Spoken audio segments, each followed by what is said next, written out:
बिस्मिल्लाहिर्रहमानिर्रहीम। अस्सलामुअलैकुम वरहमतुल्लाह। मेरे ऑफ़िस से आज उस ट्रेनी को पहली थोड़ी सी तनख्वाह मिली तो मैंने पूछा, इन पैसों का क्या करोगे? वो बोला, फ़ीस जमा करवाऊँगा और दोस्तों के साथ एंजॉय करूँगा।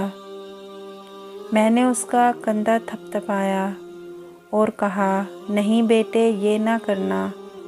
वो हैरत से मेरी तरफ देखने लगा। मैंने बाहर खिड़की से दूर खला में देखना शुरू कर दिया और एक पुरानी याद में खो गया और बोला, बेटे, आज से 30 बरस पहले मुझे भी पहली बार 300 रुपये तनख्वाह नुमा वजीफ़ा मिला था।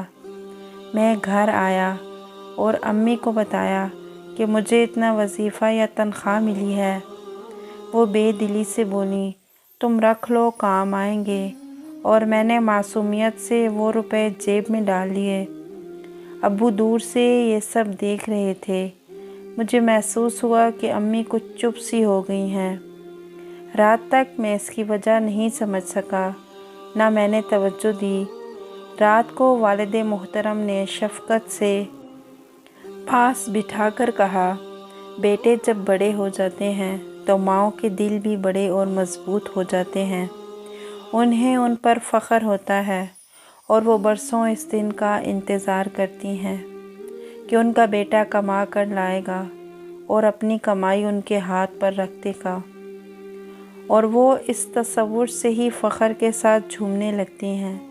मैं तवज्जो से अब्बू की बात सुन रहा था। वो बोले, बेटे, पैसे पहले भी तुम्हारी ज़रूरियात के लिए माँ ही तुम्हें देती है, आइंदा भी देगी, और ना ही तुम्हारे पैसों से उसने कुछ हासिल कर लेना है। लेकिन अगर तुम ये थोड़े से रुपए उसके हाथ में दे दोगे तो उसका दिल खुशी से भर जाएगा। मैं उसी वक्त उठा और जाकर माँ के पैरों की तरफ बैठ गया। 300 रुपये जेब से निकाले, उनके सामने रखे और कहा, माँ, ये आपके लिए ही तो कमाए हैं ना, आपके ही तो हैं। फिर वही हुआ।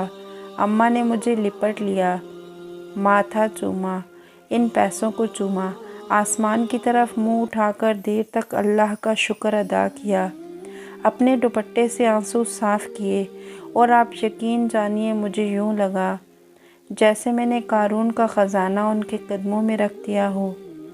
मैं उस लड़के से बोला, बेटे, ये पैसे जाकर माँ के हाथ पर रखना और याद रखना, हम अपनों के लिए बड़ी बड़ी खुशियाँ ना ख़रीद सकते हों, मगर छोटी छोटी खुशियाँ तो उन्हें दे सकते हैं ना। आपको वीडियो कैसी लगी कमेंट में ज़रूर बताइएगा।